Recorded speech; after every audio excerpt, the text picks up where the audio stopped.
How Americans spent their stimulus money is the only indicator that you need to look at to see the direction of the US economy. I recently got the census data in showing how Americans spent their stimulus money, and I ran it through a couple of plotting libraries to see exactly the percentages that were being, the percentage of Americans that were spending their money on different areas. Let me go ahead and run through some of them for you. The first check, 71% spend it on food. The second check, 58% spend it on food. The third check, 50% spend it on food. As with the previous two rounds of stimulus, the majority of Americans were spending their money through the system back into food. We've been talking a lot lately about how food prices, food inflation was starting to hit the roof and how you were starting to see sticker shock at the store. People are starting to send warnings out on social media saying if they can't afford to buy food, they're just going to go and steal it. They're warning the public right now that if they can't get their food, if they can't afford to pay for it, they are going to steal this. This is a major red flag that should send up warnings in your own head, because every country around the world that has suffered a failure for the average person to be able to go to the store and buy food has had food riots. They have had social unrest. What you saw back in Egypt, back in Libya, will come to America if things don't change. And let me tell you something. Corporations, they don't want things to change. The government, they don't want things to change. Nobody wants to make less money. And the only way that things will change, the only way that the majority of Americans will be able to afford a normal amount of food is if corporations and the government make less money. That is not going to happen, so you and your family need to get ready for higher prices and hedge that inflation in any way that you can. So as with the two previous stimulus rounds, food topped the charts as the biggest items that people spent their money on. Splurge spending was up in March. We'll go ahead and talk about that. A different Bankrate survey from earlier this year shows that 40% of Americans warned that they still cannot afford to pay a $400 emergency bill if one was to come up. $400. That shows you where the status of the US economy is.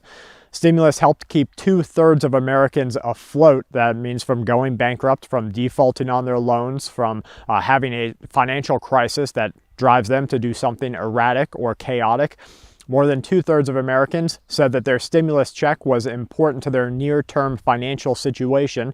The number was even higher in people who kept it for savings when people made over $50,000. So let's just talk about the state of the economy for a moment. You've got people making $14 an hour, and $14 an hour is on average about twice double the federal minimum wage, the national minimum wage.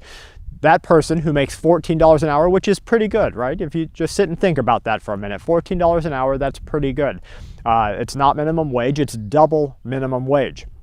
That person will bring home just $477 per week. And that's if they don't have any other items coming out of their check. That's if they don't have health insurance. Boom, there goes another $50, $75. That's if they don't have child support or something like that, something maybe college debt that they need to repay, federal college debt that gets taken out of their wages. $477 a week. That's just $24,000 per year with no other expenses. So let's read that again. More than 2/3 of Americans said that the third stimulus check was important to their financial situation, but some of them said that they were stashing the money away. The number was even higher for people making more than $50,000 a year. There are 155 million American workers.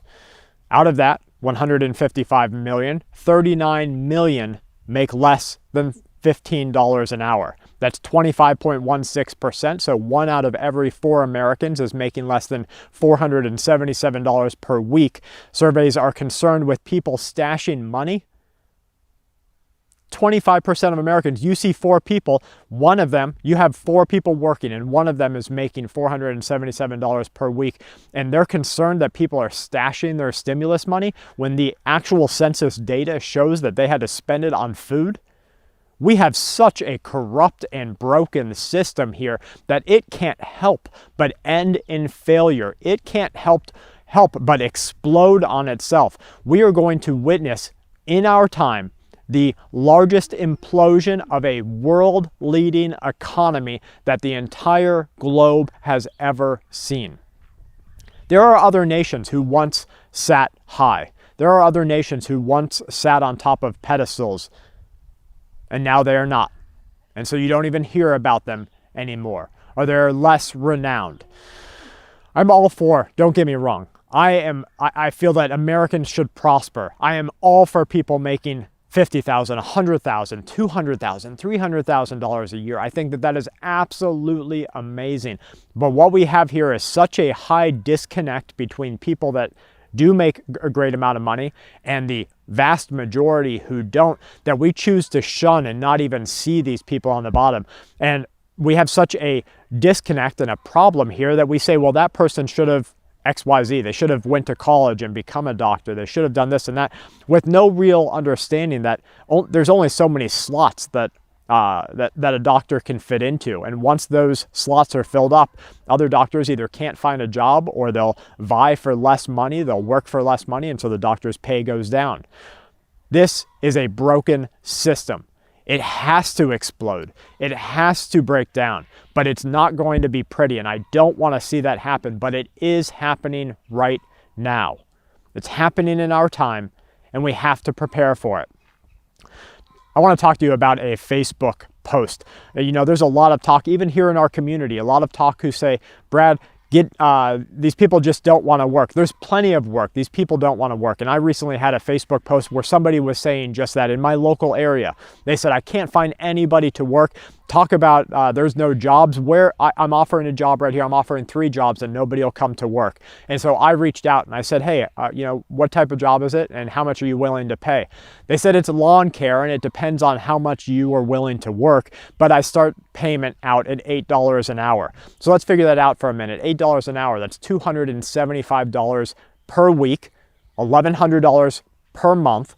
You might, if you're lucky, after working 40 hours a week and you know you don't have the strength to go to another job, if you've worked lawn care for 40 hours a week, you might, if you're lucky, with every cent that you make, be able to afford an apartment and keep your electricity on. Well, what about food?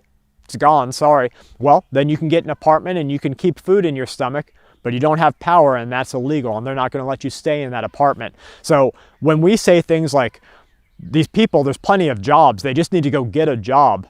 No, what we're witnessing is a broken system and we're trying to fit a star-shaped block into a circle hole. And that doesn't work. We're trying to fit that triangle into the circle hole. And when you see a toddler, they just keep hitting that hole over and over again when they haven't figured out that you just can't fit that triangle into that circle hole. That circle hole that we are facing and witnessing is a broken economy. This economy is gone. Corruption has taken over, and we need to prepare for its downfall.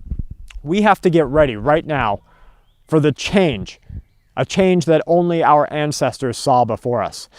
What stood out, they say, according to these surveys and the stimulus money, is that how little things have changed. We've seen through these 3 rounds of stimulus in terms of how many people find this money vastly important to their near financial situation. That's McBride. There's also been little change in how the money is being used. It's being used for the majority, food and rent. Food and rent over and over again. It will be the best of times and the worst of times, they say. We're in a very much K-shaped recovery. We're likely to see the fastest pace of economic growth since the 1980s, but by the same token, we will see long-term unemployment becoming an issue for a majority in America. They can say fastest pace because, let's see, if you lose, let's say you make $10 a day, just out of doing nothing, you know, $10 a day falls off of your money tree. Well, if your money tree goes bare and you lose all your money, but now you start making $20 a day falling off your money tree, well, that's the fastest you've ever made it. It's not going to pay your bills, but it's the fastest it's ever fallen. And that's when they say things like the fastest economic growth. It's because we've had such a depression. Everything, you know, they say you hit rock bottom and everything looks up. You start looking up when you hit rock bottom. That's what they're talking about. At career's end, and let me tell you about this corrupt system. They want Americans to be in servitude for the rest of their lives. Let's talk about some influence here. This is major media saying at career's end, America needs to embrace anti-retirement. Influence. Remember yesterday we talked about the $8 million home idea, and that one person who buys an $8 million home is as good to the economy as 266 people who buy $30,000 pieces of property, who buy a $30,000, $40,000 home. That one person who bought that $8 million matters more to the economy, matters more to the government, and matters more to major corporations than 266 of their fellow Americans. Let's talk about the Kardashians as an example. I'm not up with social media today, but in my youth, it was Michael Jordan. So I guess that was the 1980s, maybe the 1990s. And he was an influencer. You know, he would hold up a pair of Nikes. All of a sudden, Nike makes millions of dollars. The Kardashians today, I'm sure they talk about how their lips are tight because of duck fat injections or something ridiculous. Boom, people are just buying duck fat injections off of the market. Influence matters. The people are easily influenced, the people of our world. So let's get back to this article, At Career's End, and think about how it's influencing people. America needs to embrace anti-retirement. Retirement is commonly known as the end of your career and the beginning of new life, they say. They're painting this picture. But is there another way to move on to this new phase of life? A way to remain relevant. So, okay, if you retire, if you choose not to be a part of that servitude system, you're no longer relevant. Well, now they ask that question, a way to remain relevant, to expand your knowledge, as if that can't be done without working, right? To expand your knowledge and to continue to have an impact in our world. Join the anti-retirement movement. Now, as I read this to you, this is a major article. This is a major movement. This particular one was on MarketWatch. I'm going to leave a link in the description box below. But we're seeing this across the entire world where they're tricking the human race into being slaves for their entire life. Don't retire. It used to be you retire after 40, 50, sometimes 60 years of servitude, and you have enough money to live out your life. And that was the scam of that generation. Now the scam is keep people working until the day that they die. If they get too sick to work, that's okay. We'll just fire them, get rid of them. They lose their health insurance. We got another pond to fill that spot. Join the anti-retirement movement by becoming a resolutionist. This is dystopian. This is like a new world that we are watching unfold before our very eyes. Choosing to thrive at this stage of life with purpose and intention, as if you can't do that unless you're working. It's going to inspire you and those around you to embrace each day and every day to the fullest. According to Stanford University Center for Longevity, so we throw out some university studies for continuity here to show people that this is what the university says you should be doing.